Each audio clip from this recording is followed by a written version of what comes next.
ഇടുക്കി കുട്ടിക്കാനത്തിന് സമീപം വളഞ്ഞങ്ങാനത്ത് കാറും ബൈക്കും കൂട്ടിയിടിച്ചു ബൈക്ക് യാത്രക്കാരന് പരിക്കേറ്റു. അപകടത്തിൽ ബൈക്കിന് തീപിടിച്ചു. പിരുമേട് പാമ്പനാർ സ്വദേശി അനൂപിനാണ് പരിക്കേറ്റത്.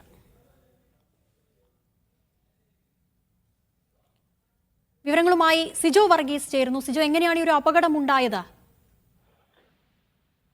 വൈകിട്ട് 6 മണിയോടുകൂടിയാണ് ഈ അപകടം ഉണ്ടാകുന്നത്. കുട്ടിക്കാനത്തിന് സമീപം വളഞ്ഞങ്ങാനം ഭാഗത്ത് വെച്ച് ഈ കാറും ബൈക്കും കൂട്ടിയിടിക്കുകയായിരുന്നു. ഈ അപകടത്തിൽ ബൈക്കിന് തീ പിടിക്കുകയും ചെയ്തു. ബൈക്ക് യാത്രികനായ പാമ്പനാർ സ്വദേശി പീരുമേട് പാമ്പനാർ സ്വദേശി അനൂപിനാണ് പരിക്കേറ്റത്. ബൈക്കിന് തീ പടർന്നതോടുകൂടി സമീപ പ്രദേശങ്ങളിലേക്കും തീ പടരുകയും ചെയ്തു. തുടർന്ന് ഇതുവഴി എത്തിയ മറ്റു വാഹനങ്ങളിലുണ്ടായിരുന്ന യാത്രക്കാരും ഒപ്പം തന്നെ നാട്ടുകാരുമാണ് ആദ്യഘട്ടത്തിൽ രക്ഷാപ്രവർത്തനം നടത്തിയത്. പിന്നീട് പീരുമേട്ടിൽ നിന്ന് ഫയർഫോഴ്സും പോലീസും സ്ഥലത്തേക്ക് എത്തിക്കുകയും ചെയ്തു. പരിക്കേറ്റ അനൂപിനെ മുണ്ടക്കയത്തെ സ്വകാര്യ ആശുപത്രിയിൽ പ്രവേശിപ്പിക്കുകയും ചെയ്തിട്ടുണ്ട്.